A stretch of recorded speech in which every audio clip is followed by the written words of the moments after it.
This morning's key headlines from JanetOnaldynamics.com. North Korea plays hardball to get sanctions lifted. North Korea, South Korea reunification talks continue. Kim Jong-un at a mushroom farm. AFP, KCNA. Now that the U.S.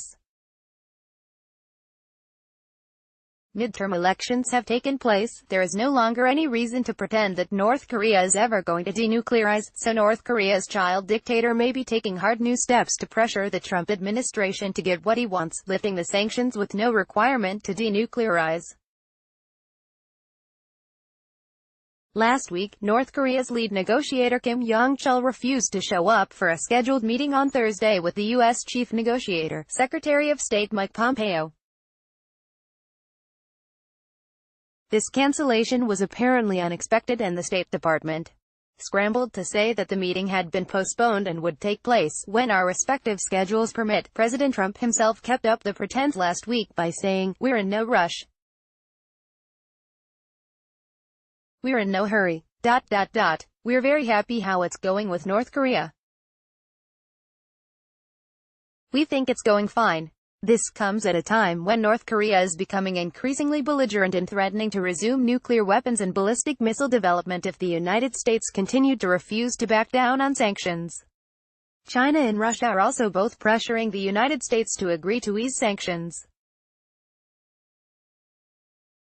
North Korea is taking no real steps toward denuclearization, even refusing to take the simple step of providing a list of all its nuclear development sites. The symbolic steps that it was taking, including dismantling a missile test site that it did not need, have apparently ended, based on satellite imagery. And a key facility in the process of creating nuclear weapons-grade uranium is still running.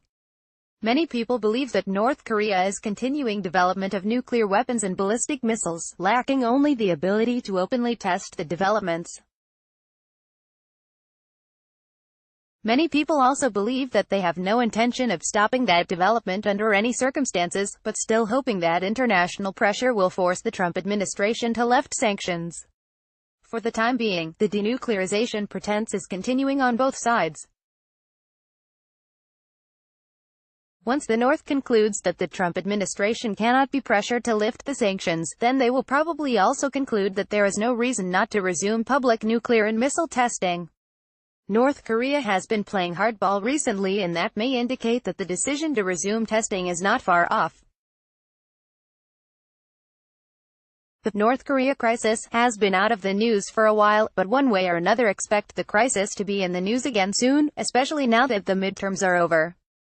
The Hill and the Diplomat and International Business Times and Daily Beast. The office of South Korea's President Moon Jae-in sent a gift of 200 tons of tangerines to North Korea's dictator Kim Jong-un on Sunday in return for a gift of mushrooms from the North. This gift is part of a separate but related negotiation track going on between South and North Korea. More significant than the tangerines is that the North and South Korean military completed withdrawing troops and firearms from 22 frontline guard posts on Saturday. There are over 100 guard posts on both sides, and the plan is to disarm almost all of them by next year. The Koreas have also been clearing mines from frontline areas and plan to start in April their first-ever joint search for remains of. Moon would like to push ahead with his more ambitious plans for engagement, such as reconnecting railways and roads across the border and normalizing operations at a jointly run factory park. However, those plans would violate the existing UN sanctions, soldiers killed during the Korean War. Moon Jae-in has made it clear that he is extremely anxious to normalize relations with the North, with the eventual goal of reunification, and that he is willing to concede almost anything to the North to accomplish this. This is true even though the North has never repudiated its plan to conquer the South by force and reunify the two Koreas under control of the North. North Korea has an unbroken record of lying and deception about almost everything, and removing the guard posts may be a goodwill gesture to the South, but it also makes it easier for the North's million-man army to cross into the South, and that is what the North wants. The North-South negotiation track may be separate from the denuclearization negotiations, but they do affect one another. with North Korea now playing hardball in the denuclearization negotiations, which are completely stalled anyway. South Korean analysts now believe that a planned trip by Kim Jong-un to Seoul in December is becoming increasingly less likely. According to one South Korean analyst, South Korea will continue to try to make room for the U.S. and North Korea to continue negotiations and ease tensions between the countries through Kim Jong-un's visit to Seoul.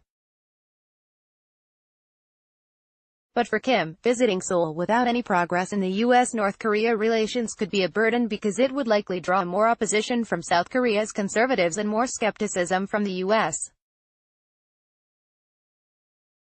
I think Kim will decide on his visit to Seoul after the high-level meeting between Pompeo and Kim.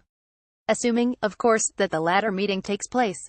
However, another South Korean analyst said that there is another way to convince Kim to make his promised visit to Seoul. I think North Korea would want to come to Seoul on the back of some progress in its relations with the U.S. so that it could gain economic rewards, economic assistance, for example, from South Korea. Korea Herald and AP and Russia Today and Korea Herald related articles. Keys, Generational Dynamics, North Korea, Kim Jong-un, South Korea, Moon Jae-in, Kim Yong-chul, Mike Pompeo. Permanent web link to this article. Receive daily worldview columns by email.